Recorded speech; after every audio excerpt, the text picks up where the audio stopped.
అన్నీ కూడా ఒకసారి బేరీజు వేసుకొని చేస్తే బాగుంటుందని నా విన్నపం అండి. అట్లాగే నేను సదరు రాష్ట్ర ప్రభుత్వాన్ని కూడా ఈ సందర్భంగా మాకు న్యాయం చేయాలని కోరుకుంటూ, అట్లాగే ఈ విషయాన్ని తగు చరణ్ చౌదరి ఎవరైతే మమ్మల్ని మోసం చేశాడో అతని నుంచి మా డబ్బులు కూడా మాకు వీలైనంత త్వరగా ఇప్పించాలని కోరుకుంటున్నాం. థ్యాంక్ యూ అండి.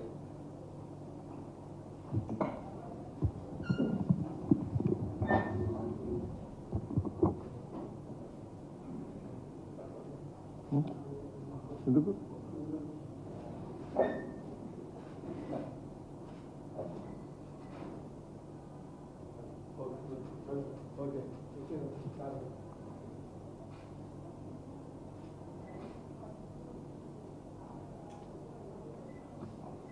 అయ్యా అనుమానాలు వేనే ఏమన్నా ఉన్నాయా?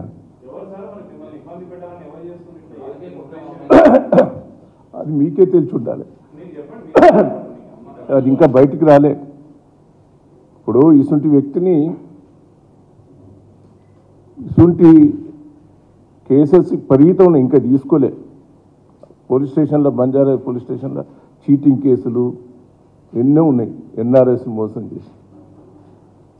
అటువంటి వ్యక్తి స్టేట్మెంట్ ఇస్తే మరి దయాన్న మీద మీరు ప్రెస్ మీడియాకి ఇస్తారు. అది ఏమో మరి తెలుస్తలేదు,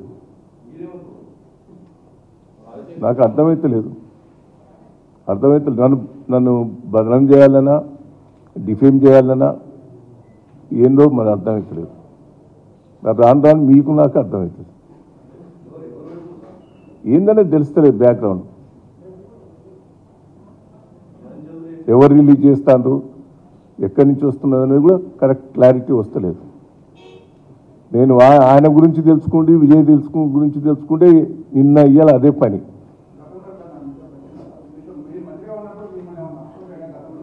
ఎవరు వచ్చిండని చెప్తున్నారు కదా, ఆయనే చెప్తా అండి. నా దగ్గరకు వచ్చిండు, నా దగ్గరకు ఆయన కమిషనర్ దగ్గర నాకు అపాయింట్మెంట్ ఇప్పియమని కోరిండు.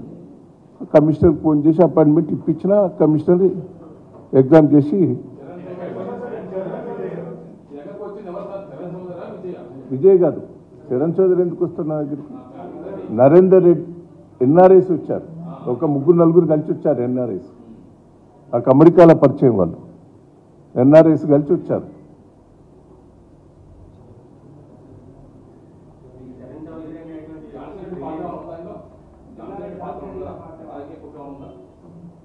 ఏమో నాకైతే ఐడియా లేదండి, దాంట్లో అంత ఐడియా లేదు. చూద్దాం మరి, దాంట్లో అయితే నాకు ఎన్నో సంబంధం లేదు. ఆ ప్రణీతరావు ఎవరో కూడా తెలియదు.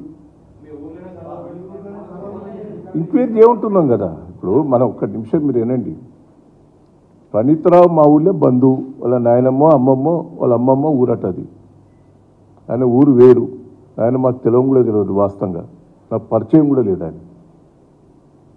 ఆయన ఏం చేసిండనేది వాళ్ళ ఎంక్వైరీలో తెలుస్తుంది. ఇప్పుడు మాకైతే అందులో ఏ పొజిషన్లో ఎన్నో సంబంధం కూడా లేదు. ఆయన క్యాస్ట్, నాకు బంధువు కూడా కాదు వాళ్ళు, క్యాస్ట్.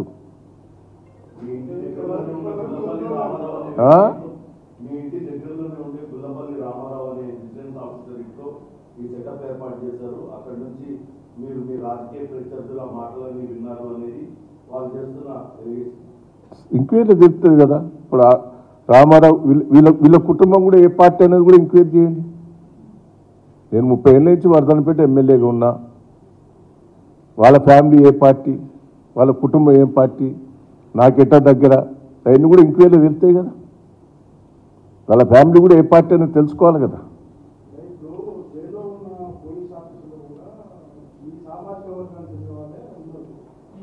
చేయని మరి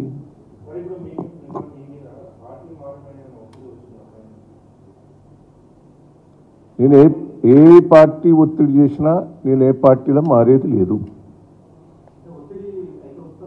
హైకమాండ్ నుంచి వస్తానే, నాకు కాదు, నాకు డైరెక్ట్ ఎవరు చేస్తలేరు.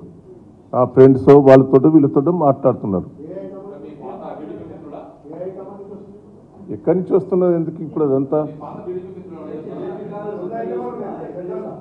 నా ఇదిగా అవన్నీ డీటెయిల్స్ వద్దు. నేను ఏ పార్టీ మారేది లేదు. మీ కేసెస్ వివరాలు కూడా మీకు కొన్ని ఉన్నాయి.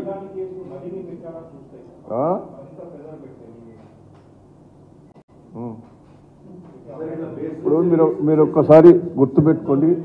నేను రాజశేఖర రెడ్డి పీరియడ్లో నాకు ఎంత ఒత్తిడి వచ్చింది మీకు తెలుసు చాలామంది. నేను ఎంపీ గెలిచినప్పుడు నాకు క్రాస్ ఓటింగ్ కాడ మీరు అందరు ఢిల్లీలో కూడా నాకు ఎంత ఒత్తిడి వచ్చింది. ఎంత ఏమి ఇస్తావు, మంత్రి ఇస్తా, ఇంక ఇది ఇస్తా, మారలేదు. నేను మారినందుకు నాకేం చేసారు, కేసులు పెట్టించారు.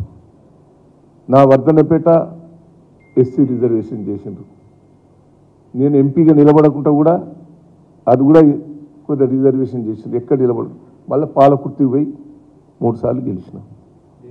నేను ఒకటి నా మీద కేసెస్ అప్పుడు ఎన్ని పెట్టిందో మీకు తెలుసు. ప్రతిపక్షంగా నేను ఎదుర్కొన్నాన్ని పోరాటాలు చేసిన, జైలుకు పోయినా. తెలంగాణ మూమెంట్లో కూడా మీరే చూశారు. నేను టీడీపీలో ఉండి కూడా తెలంగాణ కోసం పోరాటం చేసింది మీరంతా కూడా ప్రెస్ మీడియా వల్లే సాక్ష్యం.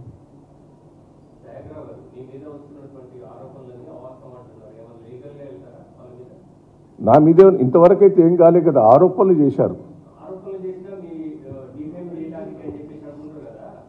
నేను ఈ వివరణ ఇచ్చిన విజయ్ కూడా ఆయన పోలీస్ స్టేషన్లో పిటిషన్ పెడతాడు గవర్నమెంట్కు. దాని మీద యాక్షన్ తీసుకోకపోతే పోలీసుకు పోతాను, కోర్టుకు పోతాను.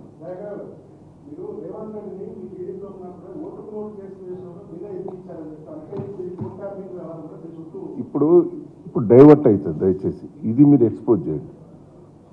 అది అప్పటిది మీకు తెలుసు, నాకు ఏ సంబంధం లేదని కూడా తెలుసు. ఇది దయచేసి ఇప్పుడు డైవర్ట్ అవుతుంది. ఇది మీరు ప్లీజ్ తీసుకొని ప్రెస్ మీడియాకు వచ్చేటట్టు వాస్తవాలు బయటికి తీసుకురండి. ఎంక్వైరీ ఏముంటున్నా కదా, నాకు ఏ సంబంధం లేదు. ఎందుకుంటుంది చెప్పండి, నాకేం సంబంధం, నాకు ఎందుకుంటుంది? నా కాన్షియస్ ఏదో నేను చూసుకున్నా, జిల్లా ఏందో చూసుకున్నా. నేను దాంట్లో నాకు ఏ సంబంధం లేదు.